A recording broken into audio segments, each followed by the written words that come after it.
All right. And with that, I'm going to pass it to our esteemed chairman, Chair Sean Garbely, to kick us off. Thank you, Representative. First of all the legislators and staff who are on the call this morning, or this afternoon, rather. Thank you so much for joining us for this really, really important film series. I believe there's 5 films in total, but because of time, you're going to see at least 2 of them and then engage, hopefully, in a dialogue really around feedback loops and why we are in a climate emergency currently. And I know this is on the minds of staff and legislators throughout the building because we talk about climate all the time and we work on policies that improve the current situation that we find ourselves in. From the roadmap bill that we passed last session to the historic offshore wind bill that the House passed earlier this year. This is a crisis that we take serious. But just in any crisis, there's a lot of information out there that many of us may not know. And so these short films narrated by Richard Gere, and we have some of the amazing experts on this Zoom call, will really be able to educate us. And none of this would be possible without our good friend, Representative Steve Owens, for making this possible. So I really want to thank him for putting this information out there and this educational opportunity for the membership and the staff. So Rep. Owens, take it away. Great, thank you. Thank you, Rep. Garbely. Just a little bit of background in this. So I was on a panel after a screening of one of these films for one of our Watertown climate groups back in March, and really moved by some of the information. We talk a lot about how climate change in terms of what we do, and not so much about how what we're doing impacts the natural ability of the climate to either increase or decrease how fast it's warming. So it was really eye-opening for me. Given the topic, we had a very I thought optimistic conversation afterwards, and I was hopeful to bring some of that expertise and bring some of that knowledge to my colleagues here in the House. I want to thank Chair Garbely for his really strong support of not just this effort, but of all efforts in the House to bring forward really good and strong climate legislation. So I wanted to introduce first a constituent and Watertown constituent, Bonnie Walsh. She is the award-winning senior producer and writer of the 1-hour international broadcast documentary Earth Emergency and a series of short films that we will see. We'll see a couple of them today. Climate Emergency Feedback Loops. She's a producer, director, writer for PBS documentaries, exhibit media for museums, including the National World War II Museum in New Orleans. As I said, she lives in Watertown. She's a constituent, and she's also a fellow Brown alum like myself. So very good to see Brunonians do good work after all. Also, we have the director of these films, Susan Gray. She is the director and co-writer of Climate Emergency Feedback Loops, as well as Earth Emergency.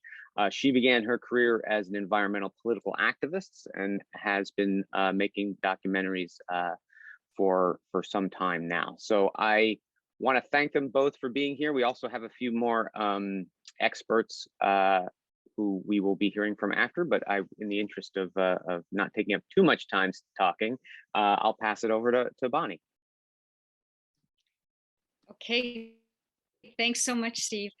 Yes, I'm Bonnie Walsh, and I'm part of the team that made the films you're about to see. It's part of a series of 5 short science programs that explain how the warming climate is kicking in Earth's own natural warming cycles and why they're important to understand if we want to tackle climate change. Our filmmaking team had the goal of educating people about these warming loops. And stylistically, we decided to follow Greta Thunberg's advice to listen to the scientists. And so the films feature leading climate scientists talking about their work. We launched the films in January 2021 with a virtual panel with the Dalai Lama and Greta, which over 1 million people attended from around the world. And since then, we've been really lucky to show the films at festivals and on television stations around the world, through a series with the Smithsonian Museum of Natural History last summer, and at the invitation of Prince Charles at COP26 in Glasgow in November. We hope the films inspire you to watch the rest of the series and share the link with colleagues, friends, and family. We believe in the importance of becoming educated in order to have the tools needed to take action. So thanks very much for watching, and I'm going to pass it over to Susan, who's going to introduce the first film. So yeah, this is really an exciting moment for all of us, because this is why we make these films, is to get them out to people who can make a difference. So this is a really great group of people watching the film right now. The first film we made was the forest film, forest feedback loop film. And I think of all the films that we've done, this is the one that people in Massachusetts can actually really do something about. There's a lot of talk right now about carbon capture technology and how we're going to suck carbon out of the air, and that's going to be the solution for us. And we already have that technology, and that's called a tree. And right now, trees take out 30% of all of the carbon we put into the air every year. Technology takes out 0. And it's going to be a long time before technology takes out more than that, and it's going to be too late by the time that happens. If we manage our resources correctly, and a lot of the scientists are telling this, we could double the amount of carbon that nature removes if we manage our resources correctly. And that's the bottom line. When we started this, there was a lot of talk about the Amazon and how the Amazon is really important and it's a disaster and all hands on deck, we have to work in the Amazon. And when we made these films, we found out that actually the greatest hope lies in the temperate zone, which is where Massachusetts is, and that Massachusetts has an incredible resource, which are the old forests. A lot of the land in New England was all cleared. As we all know, I'm from Vermont, 90% of the trees were cleared.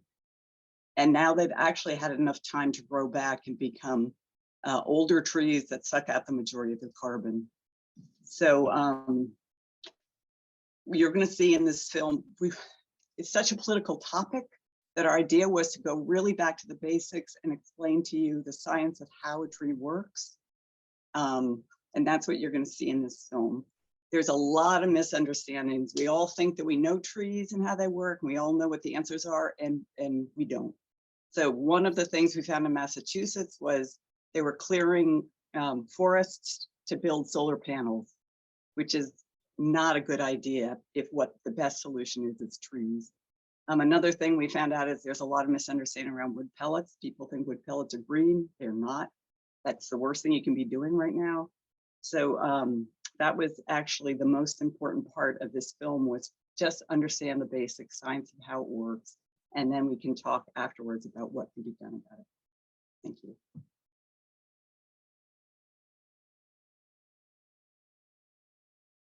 Dr. Susan Messino has a very interesting background. She's a professor of applied science at Trinity College with a joint appointment of neuroscience and psychology.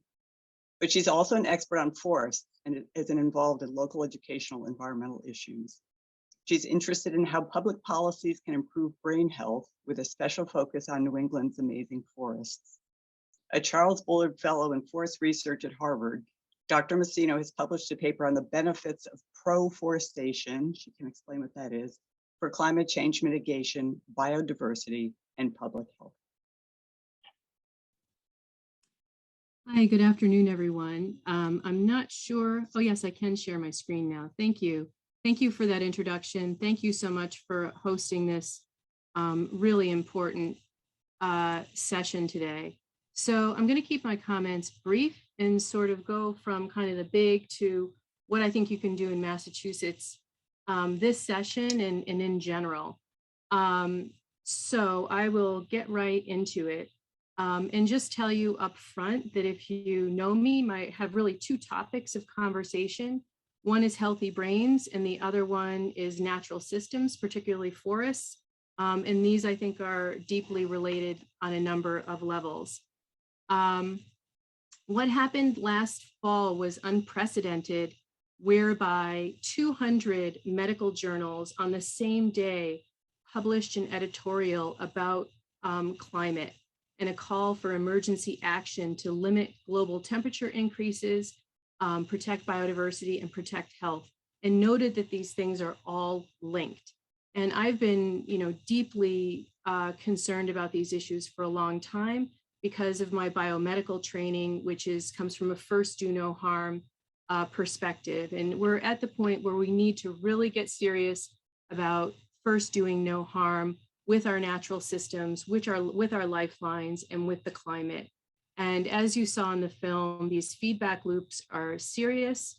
As an example of a tipping point would be perhaps, your body temperature. So you can have a fever up until a certain point, but it goes a little bit above that, and there's no recovering from that. So tipping points are not just now there's going to be a bad situation. It's a seriously bad situation that you can't recover from.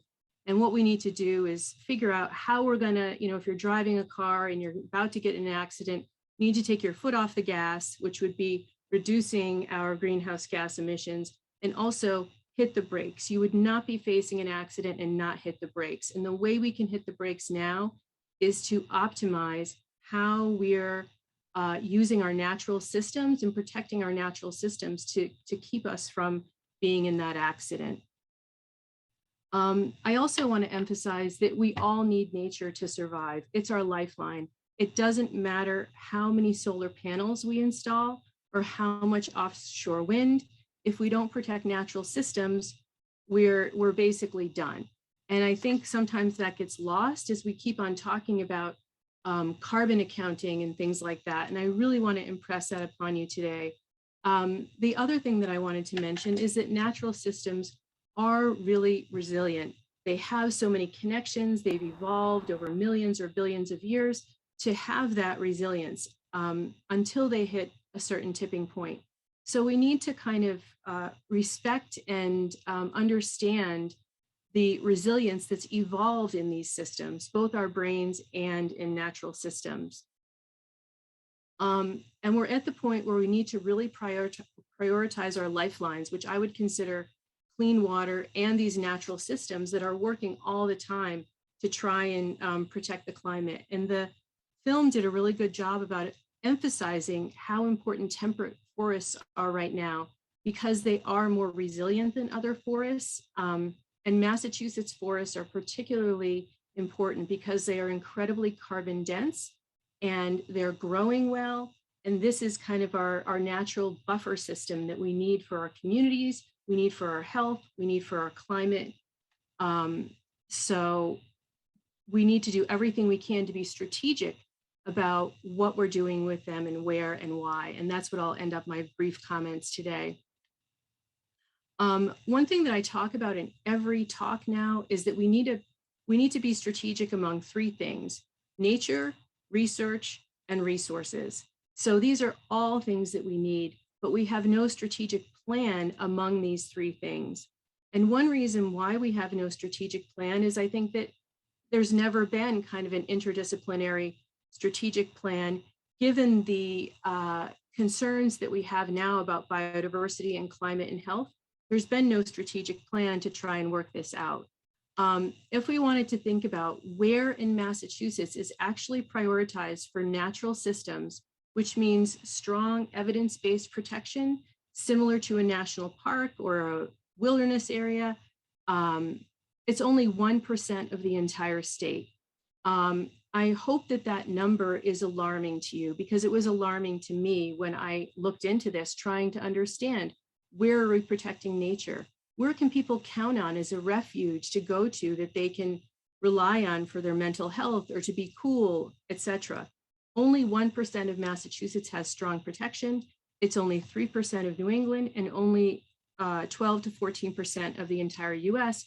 And most of it is out west, national parks and wilderness areas like that. So there's a real gap in New England on the things that we love and we know we need to do. compared to where our policies are. So when I was the co-chair of the Science and Technology Working Group for the Governor's Council in Connecticut, we really talked about multi-solving as an interdisciplinary approach to getting a strategic plan together.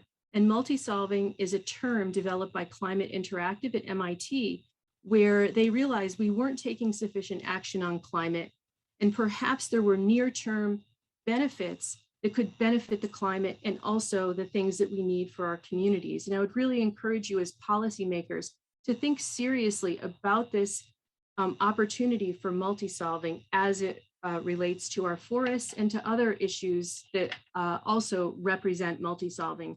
And I'd be happy to follow up with anyone about that.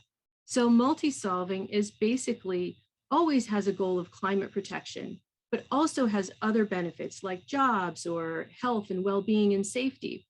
As part of the Governor's Council, we integrated ecological integrity because by the time we were doing that work, we knew the biodiversity crisis was, no longer something we could ignore. And we also included diverse perspectives and equity as part of our fundamental goals while we tried to think about these other values. And in order to multi-solve, you need unbiased, interdisciplinary science, you need community input, we need to focus on essentials, we need data and research, we need more quantified long-term monitoring, we need control groups. I really tried to write a very positive report, so I'm glad that the, I think it was legislator Mr. Owens who talked about this in the beginning, that there were some positive conversations. And I really was very positive about the opportunities that we have here in Southern New England. One other piece of international research that came out lately is a thing called the Global Safety Net. So this is trying to identify the top areas that are important to solve these twin crises of biodiversity and climate. And of the entire United States, the only region that's listed in the Global Safety Net is New England. And the reason why is because our forests have so much more potential to store carbon, and because they're resilient, we're not prone to fire. Our forests are growing very well, and this is a key region to try and stabilize the climate while we can have these other multiple benefits. I just listed here some of the incredible benefits of our natural forest ecosystems, which is the natural landscape in New England. And I just want to put a pin on the issue of mental health because it's on my mind every day as a college professor and as a mom, that we need to think about our young people and how to protect their brains and how to protect their mental health. And supporting natural areas and places that people can count on to be cool and to have as a refuge is important for all species, including us. Our water is really important. So having natural buffers that protect our water is critical. And getting this strategic network together is how we can achieve our safety net and achieve 30 by 30. I want to emphasize to you that this is, an opportunity for you to match common sense, financial responsibility, public values, and science. So in Massachusetts right now, there's the bill 4784, an act relative to forest protection. It has several elements. It doesn't prescribe anything. It's mostly let's look into this seriously. One is about renewable energy.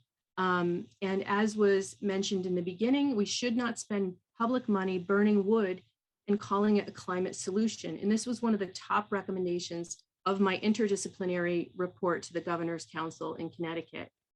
In terms of forest management, we should have good reasons for cutting trees, and there are good reasons for it. Maybe it's for research, maybe it's in an area that we've identified for resource production, but we also need areas for nature. So we should have, control groups, long-term data collection, and more of a focus on achieving this kind of balance among the three things that we need.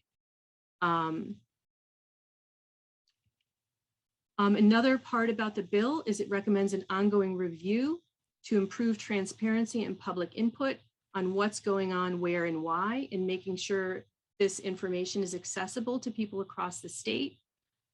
Recommends that we look into areas prioritized for natural processes called reserves There are some that were designated, but a team of scientists had recommended a lot of additional areas for reserves, and those were never really followed up on. And it's time to really reassess this given the latest science.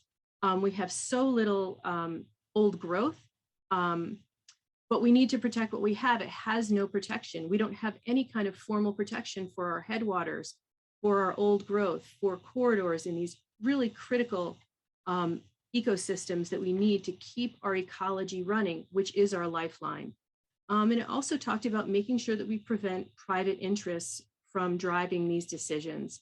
So I think these are really common sense recommendations for this bill.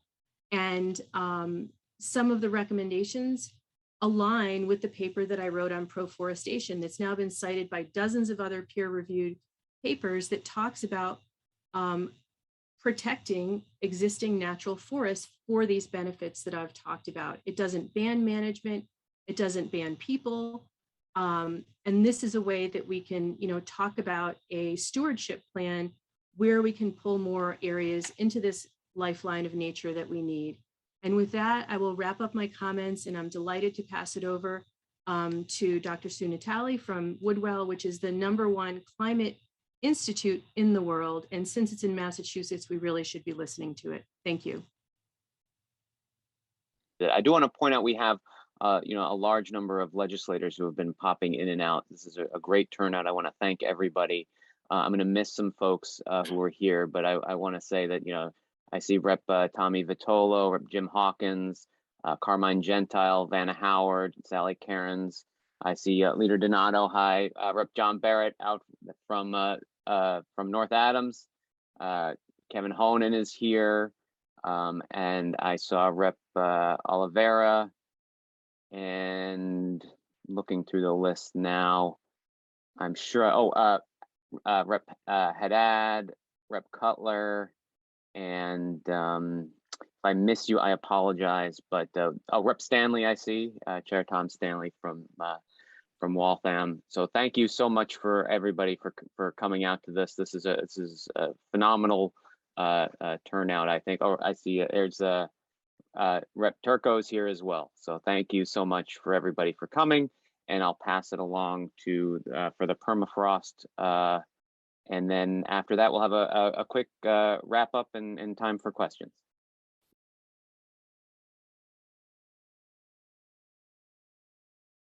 I'm going to quickly introduce Susan Natale, the star of our permafrost film.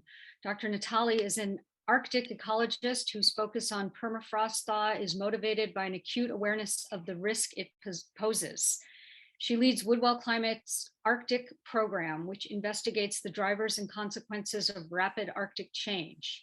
Her research examines the effects of permafrost thaw and fire on the storage or release of carbon, and thus on global climate. So Dr. Natale.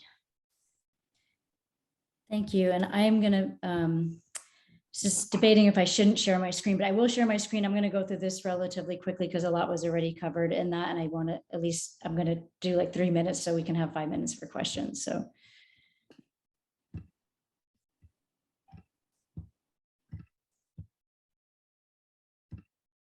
Can you see that? Yes, we can see. Okay, great. So thank you for having me here. I don't need to introduce myself. Thank you for the introductions. And I'm just going to provide a little bit more information on top of what you already heard in that film, which I think was really great. So just to start off, this is a map of the current permafrost distribution, shown the areas that are shown here in teal. So in the US, most of our permafrost is located in Alaska, but globally it's Russia and Canada are the two main countries that contain permafrost. And this is sort of where we're heading, or where we, I guess I would say, hopefully are not heading. We can expect about 70% loss of permafrost over the next 80 years. We're already losing permafrost right now, so this isn't a thing of the future. But we can cut that loss in half by the actions that we take now. So that 70% loss is if we can do nothing and continue on our current trajectory. And why is this important to us here in Massachusetts? we know this, as we heard in the film, because permafrost contains a lot of carbon, and that carbon's been accumulating, and now it's at risk of being lost into the atmosphere. And I also want to point out, though, that, there's also really important local impacts of permafrost thaw, which if I have time, I will mention, but just this is ice. This outline here is showing the ice and permafrost. So you can imagine what happens when that ice melts, the ground collapse. And that's particularly important if you're living in a home that's on top of permafrost. And so, the film talked about the feedback loops as permafrost thaws, that organic matter that's in the soil can be released to the atmosphere as greenhouse gases. A major issue here is that we don't know just exactly how big that feedback can be. We have some estimates. The scientific community has been working on this for a while. But, as we have it right now, permafrost emissions may use up anywhere from 25 to 40% of the allowable emissions to stay below 2 degrees Celsius. So Paris Agreement, international community said we want to stay well below 2 degrees Celsius. So in order to meet that threshold, there's only so much carbon that we have remaining. The big problem here, though, is that we're not accounting for permafrost carbon emissions when we're doing that bookkeeping to stay to below 2 degrees Celsius. So even if we had international commitment to stay below 2 degrees Celsius, we protected our forests, we could, had the technology to make that actually happen. We're not even aiming for the right target. And I think that's a really important message. And, as a scientist, a lot of the work that I'm trying to do is to get this number into our accounting. Like, think about, trying to budget your checkbook, your checking account. You're never going to do that if you don't have no idea how much is coming in and how much is going out. And so these biological systems are really important, and it's something that we need to consider when we're thinking about controlling the Earth's climate. And then the only other thing sorry about that. I just want to take a very minute or two just to come back to the local impacts of permafrost thaw. I know that these films are about global feedbacks, but I want to make it really clear that I think we're getting the point a little bit more now, seeing all these fires and droughts, that this isn't a thing of the future, but this is particularly true in the Arctic. Homes, roads, cultural resources, ecosystems, public health, lifeways and lives of Arctic residents have been being impacted for more than a decade. About a decade ago, the US government had a report identifying 31 Alaska Native villages that were imminently threatened. 12 of the villages at the time were seeking relocation options, which is a really difficult and unjust decision for anyone to have to make. None of these communities have fully relocated more than a year later. And this is because we have no governance framework in this country to facilitate climate adaptation and relocation. And so there is an urgent need to, yes, to protect forests, yes, to think about fossil fuel reduction, but at the same time, for communities in the Arctic, but in Massachusetts and the US, we really this needs to go hand in hand with climate adaptation, because we've already committed to some of this. And I know that's not good news, but it is the reality. And I guess it is good news when you know what the reality is, because you can take some actions toward it. And I just want to take 1 second to introduce a new initiative that we're working on to address this problem. Permafrost Pathways is a joint effort between Woodville Climate Research Center, Harvard Kennedy School, and Alaska Institute for Justice, along with a number of other communities in Alaska and Indigenous knowledge holders and Arctic and climate policy experts, to start tackling this problem with the urgency it deserves. It's going to involve a lot of monitoring and modeling, as well as policy and climate adaptation. And so I'm just going to stop with that. If you want to learn more, you can see our webpage or contact me directly. And I just want to really reiterate is that it's bad news about permafrost thaw for everyone on the planet, because it's going to exacerbate climate change. But the good news is that the amount of permafrost that thaws, the amount of greenhouse gases that are released, depends on the actions that we take now. So we can actually greatly reduce that. So we do have some control over this. And one of the biggest steps we can do is, pathways towards limiting fossil fuel emissions, and also protecting our forests and also protecting our soils, which store a lot of carbon. So yes, we've already committed to some climate change impacts. We're already seeing them right now, but it's not too late to reduce some of the most severe impacts. And it's really important to remember that these biological feedbacks work in both directions. They can exacerbate exacerbate, but they can also limit climate change. With that, very quick, and sorry for talking so fast, but I want to save time for questions. Thank you so much. And I will stop my sharing.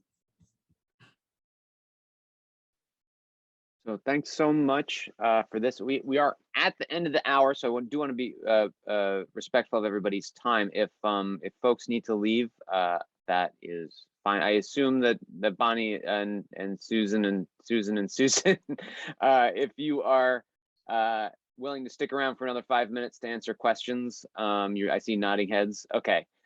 So we will have, if folks need to leave, we totally understand. I hope we've found this presentation helpful.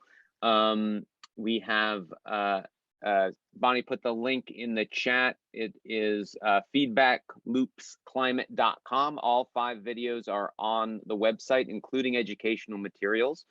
So if you're interested in learning more and passing this on to other folks, I recommend going to the website. And if there are any questions for Bonnie or any of the Susans, please feel free to raise your hand physically or in chat or in Zoom. I just do want to say one thing. I had obviously been hearing a lot about the connection between the forest fires out west and climate change. It didn't really occur to me that it was I just thought, oh well, it's getting hotter, we're having more fires. It didn't occur to me before I seeing this film that actually the loss of the trees is causing this as much as the heat of the atmosphere. And I'm wondering if you could comment on that, because I'm not entirely sure I understood the physics of it, but I'd love to kind of have that clear in my head. Sue, I don't know if you want to take that, but I'll just make a general comment about the forests, and that they're critical for regulating our climate. So fewer forests or loss of forest is contributing to the overall climate problem.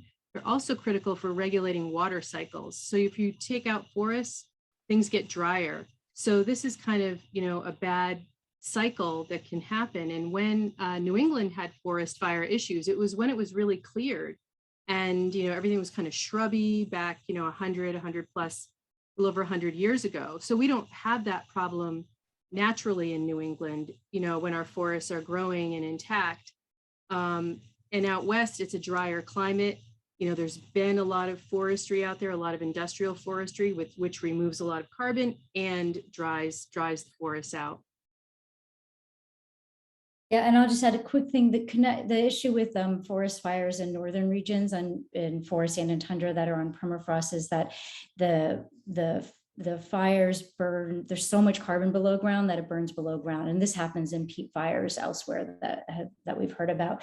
But then you have this sort of double impact when it happens on permafrost, because that ground, the organic matter, it's like a nice insulator. So when that gets burned off, it's like, imagine you open a cooler, and all of a sudden the lid in the coolers open up, and now the heat. We think of the Arctic as being very cold, which it is, but the air is warmer in the summertime than the permafrost temperatures are, and so when you remove that, then now that heat can get down to the permafrost, so it accelerates thaw and then leads to more greenhouse gas emissions. Okay, thank you. Anybody else have anything, any questions, anything they'd like to add?